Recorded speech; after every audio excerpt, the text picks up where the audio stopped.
سلفی sector کر رہا ہے، پرو ہو رہا ہے بار بار.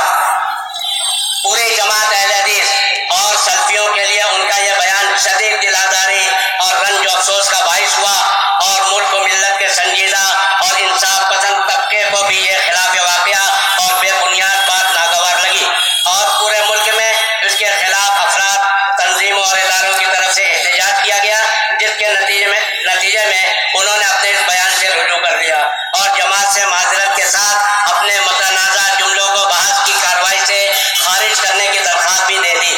جماعت نے دکھ اور افسوس کے باوجود ان کی معذرت کو قبول کر لیا، مگر یہ اجلاس مولانا سے مطالبہ کرتا ہے کہ وہ آئندہ اس طرح کے بیان سے گریز کریں جس سے ملی اتحاد میں دراڑ پڑنے کا خطرہ ہو، نیز اسلام دشمن طاقتیں اس سے فائدہ اٹھائیں.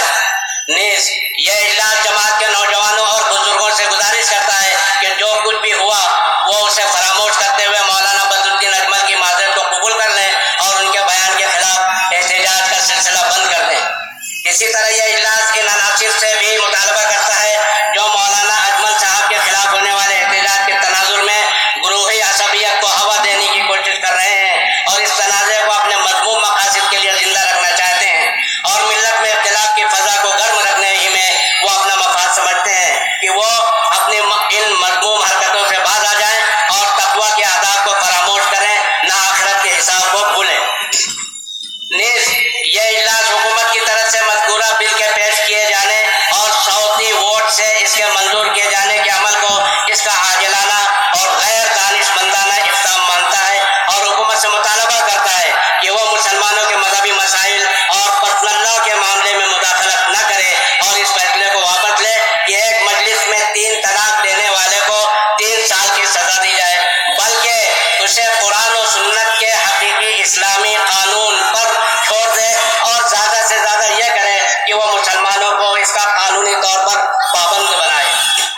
یہ اجلاس اعلان کرتا ہے کہ قرآن و سنت اور شریعت کے اصولوں کے مطابق ایک مجلس میں دی گئی 3 طلاق ایک ہی طلاق ہوتی ہے. حلالہ مروجہ کی اسلام میں کوئی جگہ نہیں اور حلالہ مروجہ زنا ہے اور حرام ہے.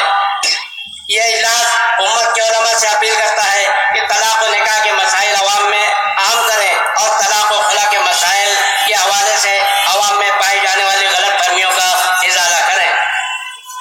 نیز آج کا یہ اجلاس عوام اور نوجوانوں سے اپیل کرتا ہے کہ وہ خطابت، افتاء اور علمی مسائل پر اظہار خیال کے لیے غیر علماء کی حوصلہ افزائی نہ کریں اور معتبر علماء کی تصدیق و توثیق کے بغیر ایسے لوگوں کے حوالے ممبر و محراب نہ کریں، اور دینی رہنمائی صرف مستند علماء سے حاصل کریں، کیونکہ اس کی پابندی نہ کرنے سے امت میں مختلف قسم کے فتنے پیدا ہوتے ہیں.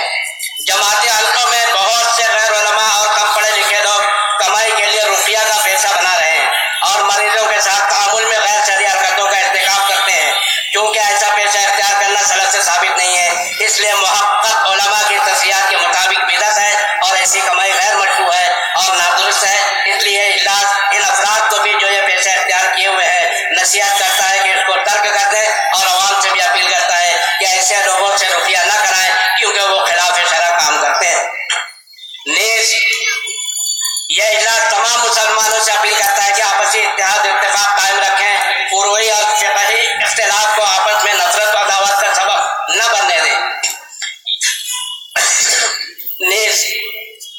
یہ اجلاس بلند شہر میں گو رکشکوں کے تشدد میں مارے گئے انسپکٹر صبور خان کمار سنگھ سمیت ان سارے لوگوں مقتولین کے لیے حکومت سے انصاف کا مطالبہ کرتا ہے اور ان فرقہ پرست عناصر کی پرزور مذمت کرتا ہے جو ملک میں اتحاد و یکجہتی کی فضا کو آلودہ کرنا چاہتے ہیں. یہ اجلاس تمام مسلمانوں سے شادی بیاہ کے معاملات میں سادگی اختیار کرنے اور غیر شرعی رسومات سے بچنے کی تاکید کرتا ہے.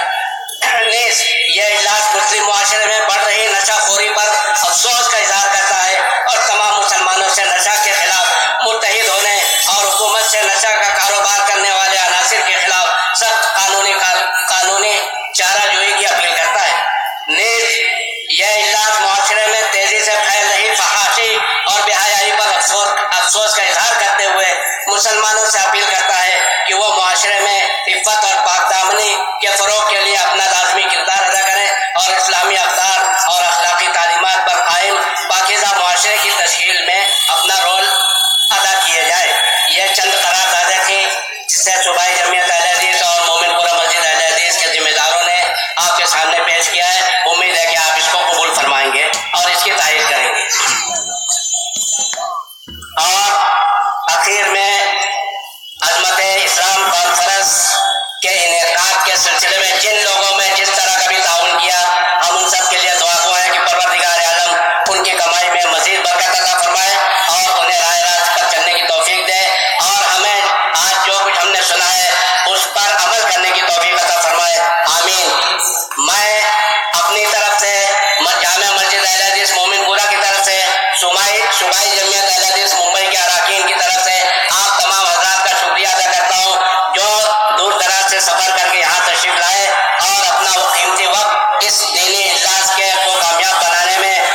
العالمین وآخر دعوانا ان الحمد للہ رب العالمین۔